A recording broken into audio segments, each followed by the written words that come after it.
Bien, ben, on est sur une opération de réparation de fuite d'eau dans le village où j'habite en fait. Et il faut savoir que le service d'eau dans 3 villages, donc celui où j'habite et 2 autres, sont issus le service d'eau est issu d'une fontaine, d'une source en fait. Et on est complètement indépendant de Veolia ou tout organisme quelconque. Et l'ensemble de la fontaine est géré par une association.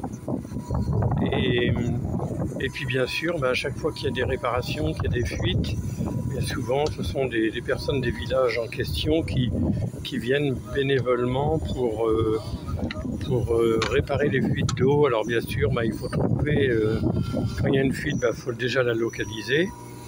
Et là, elle a été localisée hier, je crois. Et une fois qu'elle est localisée, eh bien, il faut venir avec une mini-pelle pour creuser jusqu'à ce qu'on trouve le tuyau, bien sûr, et jusqu'à ce qu'on trouve l'endroit précis où a lieu la fuite, quoi.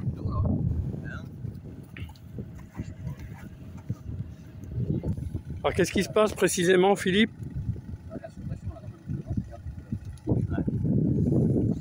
Non, j'ai dit Philippe, c'est Jean-Sébastien. On espère que la fuite d'eau, elle est là.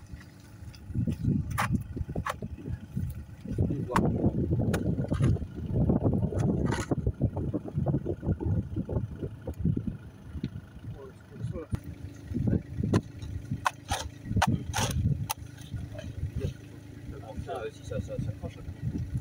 Eh oui, mais tout à l'heure c'est pareil, ça crachait bien, mais. Là, c'est pas ouvert. Ouais.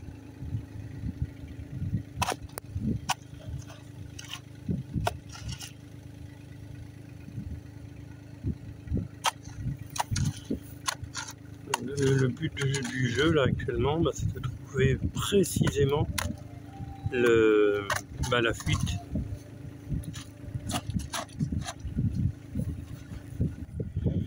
Bon, problème, il y a de l'eau qui coule, mais on ne sait pas d'où elle vient. Est-ce que c'est vraiment l'eau qui vient de la conduite où il y a la fuite, ou est-ce que c'est une fuite d'eau naturelle dans la roche, un couloir d'eau naturel? C'est très compliqué de retrouver les fuites. Et en plus de ça, bien souvent, la précision de l'emplacement des canalisations n'est pas 100%, donc c'est la galère. Là, il va recreuser un petit peu plus pour voir.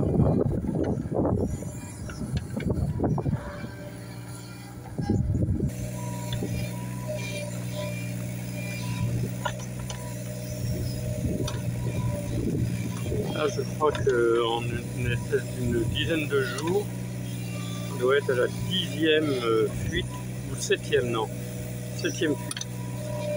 Et à chaque fois, c'est la galère, il faut trouver précisément où est la fuite, et après il faut trouver la canalisation, quoi. Comme ça a été fait il y a quand même pas mal de décennies. Et bien les jeunes qui reprennent la suite derrière vont un petit peu à tâtons, quoi.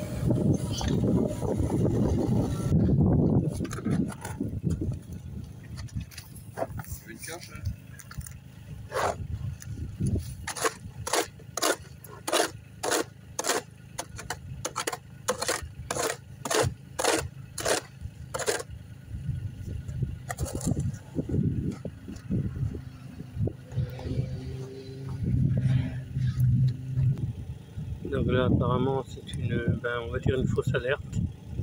L'eau ne vient pas de la canalisation. Ça vient du sol naturellement, quoi. Donc ça coule. parce que l'endroit où vient l'eau, il n'y a pas de tuyau. Donc il faut chercher ailleurs.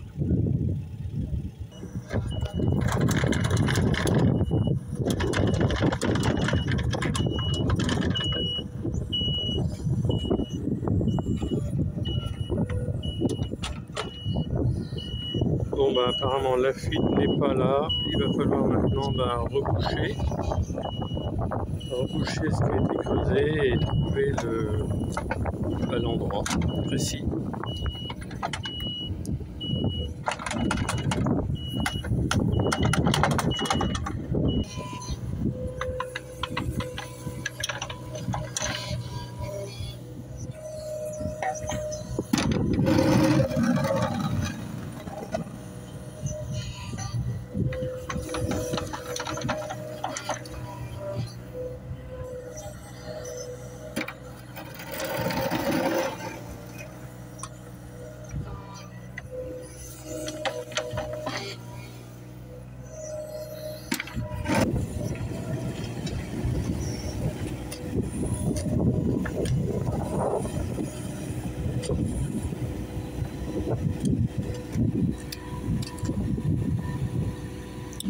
Bon, il va falloir chercher ailleurs, pas ici la fuite.